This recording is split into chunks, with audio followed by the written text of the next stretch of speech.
ছয় জনগোষ্ঠীয়ে ২৬ৰ বিধানসভা নিৰ্বাচনত ৰাজনৈতিক পথাৰত নামিব। এই মন্তব্য দিয়ে সাংসদ ফণীভূষণ চৌধুৰীয়ে। ২০২৬লৈ মাত্ৰ ১.৫ বছৰ বাকী আছে। জনজাতিকৰণ প্ৰসংগত বহু কাম আগবাঢ়িছে, গতিকে ১.৫ বছৰৰ ভিতৰত সমাধান হ'ব। আনহাতে এটা জাতি বা জনগোষ্ঠী হৈ নিৰ্বাচনত প্ৰতিদ্বন্দ্বিতা কৰাৰ উদাহৰণ আছে, কিন্তু সেয়া ফল নধৰে। মিত্ৰতাৰ স্বভাৱ অনুসৰি সত্যব্ৰত কলিতা আৰু কমলা কলিতাৰ মন্তব্য একেবাৰে গ্ৰহণযোগ্য নহয়। সমষ্টি পুনৰ নিৰ্ধাৰণৰ পিছত অগপৰ পক্ষে অনুকূল হৈছে। অগপই অধিক আসন পাব। উপ নিৰ্বাচনৰ ফলাফলত অগপই সংখ্যালঘু ভোট লাভ কৰাৰ ফলত কংগ্ৰেছৰ ভোট কমিব বুলি মন্তব্য কৰে ফণীভূষণ চৌধুৰীয়ে। লগতে তেওঁ কয় যে পূৰ্বৰ বিধানসভা নিৰ্বাচনত লাভ কৰা ৫৪% ভোটতকৈ উপ নিৰ্বাচনত অধিক ভোট লাভ কৰিব অগপই। এতিয়া সেই কথাটো সম্পৰ্কত মন্তব্য কৰাটো উচিত নহ'ব, গতিকে মই ভাবি নকওঁ, কাৰণ এতিয়াও ১.৫ বছৰ আছে। গতিকে ১.৫ বছৰত যথেষ্ট ১.৫ বছৰ যথেষ্ট সময় যে এখন চৰকাৰৰ কাৰণে কাম কৰাৰ ক্ষেত্ৰত। আৰু মই ভাবোঁ যে বৰ্তমান যিখন NDA চৰকাৰ আছে, NDA চৰকাৰখনে এই ক্ষেত্ৰত তেওঁলোকে গুৰুত্বপূৰ্ণ সিদ্ধান্ত ল'ব। আৰু আমিও এতিয়া NDA এটা অংশীদাৰ দল হিচাপে আমিও এই ক্ষেত্ৰত যথেষ্টখিনি আমি চৰকাৰক এই বিষয়ে আমি দাবী উত্থাপন কৰি আছোঁ। এই কথাটো আমি লোকসভাৰ মজিয়াত আমি উত্থাপন কৰিছোঁ আৰু অহা পৰ্যায়ৰ পৰা নিৰ্বাচন অনুষ্ঠিত হ'ব, লোকসভাৰ অধিৱেশন অনুষ্ঠিত হ'ব, আৰু এই লোকসভা অধিৱেশনতো এই বিষয়টো আমি ডেফিনেটলি নিশ্চিতভাৱে উত্থাপন কৰিম। আৰু তেতিয়াই নিশ্চয় আমি এই বিষয়টো নিশ্চয় আমি কথাটো গম পাম। কিন্তু এই বিষয়টো এতিয়া আচলতে চৰকাৰৰ বিবেচনাধীন হৈ আছে। গতিকে আজিৰ দিনটোত এই বিষয়টো তাৰমানে যে হ'ব নহ'ব এই বিষয়টো তাৰমানে গুৰুত্বপূৰ্ণ, এই বিষয়টোত তাৰমানে আমি মন্তব্য দিয়াটো উচিত নহ'ব। কিন্তু মই ভাবোঁ যে বৰ্তমান চৰকাৰখনে এতিয়া পজিটিভ দিশত, ধনাত্মক দিশত এই বিষয়টো চিন্তা চৰ্চা কৰি আছে। আপুনি কি আশা কৰি আছে? দীৰ্ঘদিনে যিহেতু আন্দোলন চলি আছে, তাৰমানে বিষয়টো হৈছে যে এই বিষয়টো সংক্ৰান্তত দীৰ্ঘদিনীয়া দাবী সংক্ৰান্তত বিভিন্ন সময়ত বিভিন্ন ধৰণে ব্যৱস্থাবিলাক গ্ৰহণ হৈ আছে। আৰু মই ভাবোঁ যে বৰ্তমানৰ ভাৰতীয় জনতা পাৰ্টীৰ নেতৃত্বাধীন NDA চৰকাৰখনে এই বিষয়টো গুৰুত্ব সহকাৰে লৈছে, আৰু গুৰুত্ব সহকাৰে যিহেতু লৈছে, এই বিষয়টো তেওঁলোকে নিশ্চয় এটা সিদ্ধান্ত তেওঁলোকে দিব, মীমাংসা তেওঁলোকে কৰিব। ১.৫ বছৰৰ ভিতৰত হ'ব লাগে। মই ভাবোঁ গতিকে এটা চৰকাৰ এখনে সিদ্ধান্ত লোৱাৰ ক্ষেত্ৰত ১.৫ বছৰ যথেষ্ট, কাৰণ এই বিষয়টো বহু দূৰ আগবাঢ়ি গৈছে। এতিয়া এবাৰ ধৰি লওক চাব যে কি কয় লোকসভা ৰাজ্যসভাতো এই বিষয়টো উত্থাপন হৈছিল। গতিকে এইটো এই ৰাজ্যসভাত যে উত্থাপন হৈছিল, ৰাজ্যসভা উত্থাপন হওঁতে মাননীয় প্ৰধানমন্ত্ৰী নৰেন্দ্ৰ মোদী ডাঙৰীয়াৰ ইংগিত আছিল। গতিকে যিহেতু এই বিলখন উত্থাপন ৰাজ্যসভাত হৈছিল আৰু নৰেন্দ্ৰ মোদী ডাঙৰীয়াৰ যিহেতু ইয়াত তেওঁৰ সন্মতি আছিল, গতিকে ডেফিনেটলি এই বিষয়টো তেওঁলোকে গুৰুত্ব সহকাৰে ল'ব বুলি মই বিবেচনা কৰোঁ। ২০২৬ ইলেকশ্যন খেলিম বুলিও তেওঁলোকে কৈছে। নাই, ইলেকশ্যনটো আমি চবেই খেলিব পাৰে। এতিয়া আজিৰ দিনটো ধৰি লওক, এতিয়া ইয়াত আমি যদি এই নামনি অসমৰ কথা কওঁ, এতিয়া যে সংগঠনে এটা দলো খুলিছে। এতিয়া এই যে বিশ্বজিৎ সিংহ, বিশ্বজিৎ ৰায়, তাৰপিছত কুটুম্বক বিমল বৰ্মন, তেওঁলোকে দল খুলিছে। তেওঁলোকেতো এইবাৰ নিৰ্বাচনত তেওঁলোকে কংগ্ৰেছ পাৰ্টীৰ সংগঠন কৰাটো তেওঁলোকে বিবৃতি দিছে। গতিকে দল তেওঁলোকে খুলিছে। এতিয়া বিশ্বজিৎ ৰায়ে যাতে যোৱা লোকসভা নিৰ্বাচন খেলা নাই, যোৱা লোকসভা নিৰ্বাচনত ধুবুৰীৰ পৰা প্ৰতিনিধিত্ব কৰিছে। ইয়াৰ পৰা তেওঁলোকে বৰপেটাৰ পৰা তেওঁলোকৰ এগৰাকী প্ৰাৰ্থী আছিল। গতিকে তেওঁলোকেতো দেখাত যে তাৰমানে এটা জাতিক লৈ এটা ৰাজনৈতিক দল হ'ব নোৱাৰে, এটা জাতিক লৈ এটা গোষ্ঠীক লৈ ৰাজনৈতিক দল হ'ব নোৱাৰে। কেতিয়াও অসমৰ হ'ব পাৰিব, কিন্তু তাৰ ফলাফল বা সেই দলটোক ৰাইজে কেনেধৰণে আঁকোৱালি ল'ব, সেইটোহে প্ৰথমৰ বিষয়।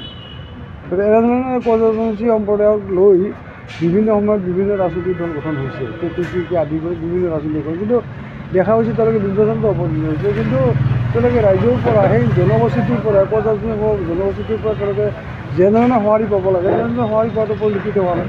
গতিকে দল খোলাটো ডাঙৰ কথা নহয়, কিন্তু কথাটো হৈছে কি যে সমস্যাটো সমাধান কৰাটোহে ডাঙৰ কথাটো। সমস্যাটো কেনেধৰণে হয়, দাবীটো কেনেধৰণে মীমাংসা কৰা যায়, সেইটোৱে ডাঙৰ কথা। অগপৰ আমি দেখিছোঁ এতিয়া অগপৰ অমুক সময়ত দেখিবলৈ পোৱা গৈছে সভাপতিয়ে আপোনাৰ বেলেগ সত্যব্ৰত কলিতা, আপোনাৰ কমলা কলিতা, তেওঁলোকে আপোনাৰ ৰাজনৈতিক সভাত বিজেপিক সমালোচনা কৰিছে। নাই নাই, এতিয়া আমি চাওক, আমি এতিয়া ভাৰতীয় জনতা পাৰ্টীৰ লগত মিত্ৰতাত আবদ্ধ হৈ আছোঁ, আৰু মিত্ৰতাত যিহেতু আবদ্ধ হৈ আছোঁ, গতিকে আমি মিত্ৰতাৰ যিটো স্বভাৱ চৰিত্ৰ, এই মিত্ৰতাৰ চৰিত্ৰটো আমি অক্ষুণ্ণ ৰাখিব লাগে। মই কথাটো সেইটোৱে ক'ম যে আমি তাৰমানে মিত্ৰতাত আছোঁ, আমাৰ তাৰমানে বন্ধু হিচাপে আমাৰ যিটো সম্পৰ্ক, এই সম্পৰ্কটো অটুট ৰখাটো উচিত। আৰু আমি তেনেধৰণে মই ভাবোঁ যে তেনেধৰণে আমি সমালোচনা কৰাৰ পৰা বিৰত থকাটোৱেই ভাল। সত্যব্ৰত কলিতাই ২৬ত নিৰ্বাচন খেলিম বুলি কৈছে। কমলপুৰ যি সমষ্টি বিচাৰিছে ২৬ত নিৰ্বাচন খেলিব। আৰু নাই, এতিয়া সত্যব্ৰত কলিতাই নিৰ্বাচন খেলাটো নিৰ্বাচন খেলাটো কোনো ৰোধ কৰিব নোৱাৰে নহয়, কিন্তু নিৰ্বাচন খেলিব এতিয়া কোন দলৰ পৰা খেলিব, ক'ৰ পৰা খেলিব, এইটোৱে কথাটো মূল প্ৰশ্নটো আহিছে। এতিয়া সত্যব্ৰত কলিতা এতিয়া বৰ্তমান আজিৰ দিনটোত অসম গণ পৰিষদ দলৰ এগৰাকী সদস্য, অসম গণ পৰিষদৰ সাধাৰণ সম্পাদক। গতিকে সত্যব্ৰত কলিতাই নিশ্চিতভাৱে তেওঁ কৈছে যে তেওঁ কমলপুৰ সমষ্টিটোক প্ৰতিনিধিত্ব কৰে। গতিকে কমলপুৰ সমষ্টিটোৰ পৰা যদি তেওঁ খেলিবলৈ যায়, তেতিয়াহ'লে আমি ভাৰতীয় জনতা পাৰ্টীৰ পৰা সেই আসনখন আমি পাব লাগিব। ভাৰতীয় জনতা পাৰ্টীৰ পৰা পালেহে সেই আসনখনত তেওঁক প্ৰতিনিধিত্ব কৰিব পাৰিব। গতিকে এই বিষয়টো নিৰ্বাচন এতিয়াও ১.৫ বছৰ আছে, যে নিৰ্বাচনৰ আগমুহূৰ্তত আমাৰ ভাগ বতৰাটো হ'ব, আসন ভাগ বতৰা আলোচনা বিলোচনা হ'ব। গতিকে আলোচনা বিলোচনাৰ যদি আমি কমলপুৰটো পাওঁ, ডেফিনেটলি সত্যব্ৰত কলিতা তাত কেন্দ্ৰীয়। কমলা কলিতাই কৈছে যে ডিলিমিটেশ্যনৰ কাৰণে কিছু সমষ্টি ওলাই আহিছে, কিছু সমষ্টি বাঢ়িব লাগে, বিজেপিয়ে কিছু সমষ্টি বঢ়াই দিব লাগে, তেনেকুৱা দাবী কৰিছে। নাই, কমলা কলিতাৰ বিষয়টো মই নাজানো, নতুন লাইনৰ কথাটো কৈছে, কিন্তু ডিলিমিটেশ্যনৰ পিছত নিশ্চিতভাৱে আমি নতুনকৈ সৃষ্টি হোৱা কিছু সমষ্টিত আমি প্ৰতিনিধিত্ব কৰিবলৈ আমি আশা কৰি আছোঁ, আৰু আমি নিশ্চয় প্ৰতিনিধিত্ব কৰিব পাৰিম। নাই, এজিপিৰ চিটটো এইবাৰ ডেফিনেটলি বাঢ়িব, এজিপিৰ চিট এইবাৰ ডেফিনেটলি বাঢ়িব। কাৰণ কিয়, এতিয়া বহুকেইটা চিট তাৰমানে নতুনকৈ এজিপিত সৃষ্টি হৈছে, আৰু এই চিটবিলাক আচলতে আমাৰ তাৰমানে আমাৰ মিত্ৰজোঁটৰ তাৰমানে ফাৰ্টাইল চিট। গতিকে ডেফিনেটলি সেই চিটসমূহৰ ভিতৰত আমি যদি ২-এটা চিট পাওঁ, সেই চিটবিলাক আমাৰ জয়ী হ'ব। নাই, চাওক, বেছিকৈ বিচৰা কথাটো নহয়, মই কথাটো কৈছোঁ যে আমি এইবাৰ এতিয়া আমি যদি বৰপেটা লোকসভা সমষ্টিৰ কথাটো চাওঁ, যে বৰপেটা লোকসভা সমষ্টিটোৰ এটা সমষ্টি আছে যিটো পাকা বিচাৰ, যিটো আমাৰ সপক্ষে নহয়, আমাৰ ফাৰ্টাইল নহয়। গতিকে বাকী 9টা সমষ্টি আমি ফাৰ্টাইল। আমি যদি যোৱাবাৰ নিচিনাকৈ যদি ইয়াত যদি আমি ভাগ পাওঁ, যোৱাবাৰ আমি যিকেইটা সমষ্টি খেলিছোঁ, সেইকেইটা সমষ্টি যদি এইবাৰ যদি আমি খেলিব পাৰোঁ, ডেফিনেটলি আমি ইয়াৰ বঙাইগাঁও সমষ্টিত বাদ দি বাকী যিকেইটা সমষ্টিত আমি যোৱাবাৰ খেলিছোঁ, সেইকেইটা বৰপেটা খেলিছিলোঁ, অজয়পুৰী খেলিছিলোঁ। গতিকে এইবিলাক চিটতো এইবাৰ আমি এজিপি বিজেপিৰ যি প্ৰাৰ্থী নহওক 23 তাৰিখে ভোটগণনা আছে, কেনেকৈ ফলাফল হ'ব, কিমান ভোট লাভ কৰিব? নাই, নিশ্চয় 23 তাৰিখে ভোটগণনা আছে। এতিয়া এইবাৰ তাৰমানে যিটো বাই ইলেকশ্যনত তাৰমানে মোটামুটি ভালেখিনি পাৰ্চেণ্ট কমিছে, ভোট গ্ৰহণৰ পৰিমাণটো কমিছে। এতিয়া মোটামুটি 78% হৈছে, তাৰমানে ৰাফলি। এতিয়া 78% ইয়াতে ভোট পলিচি এইবিলাক গেলি গৈছে। যোৱাবাৰ আমি যদি চাইছিলোঁ, যোৱাবাৰ বিধানসভা নিৰ্বাচনত যদি আমি চাওঁ, যোৱাবাৰ বিধানসভা নিৰ্বাচনত 1,51,000তকৈ অধিক ভোট পৰিছে। তাৰমানে এনেই ডিফাৰেঞ্চ 9,000 হৈ আছে। যোৱাবাৰ তাৰমানে 2021 চনৰ নিৰ্বাচন আৰু 2024 নিৰ্বাচনৰ মাজত যদি আমি চাওঁ, যে তাৰমানে মোটামুটি 9-10,000 ভোট কমকৈ ভোট হৈছে। গতিকে ডেফিনেটলি যোৱাবাৰ যিটো আমি কৈছোঁ, তাতকৈ সেই 9,000ৰ যিটো আমাৰ অংশ, সেই অংশটো ডেফিনেটলি আমাৰ কমিব। যিটো 9,000 ভোট আমাৰ কমিছে, সেই 9,000 এটা অংশ কমিব। কিন্তু আমি তাৰমানে নিশ্চিত যে আমি যোৱাবাৰ 82,000 ভোট পাইছিলোঁ, 82,000 চামথিং ভোট পাইছিলোঁ। আমি মোটামুটি 54% ভোট পাইছিলোঁ।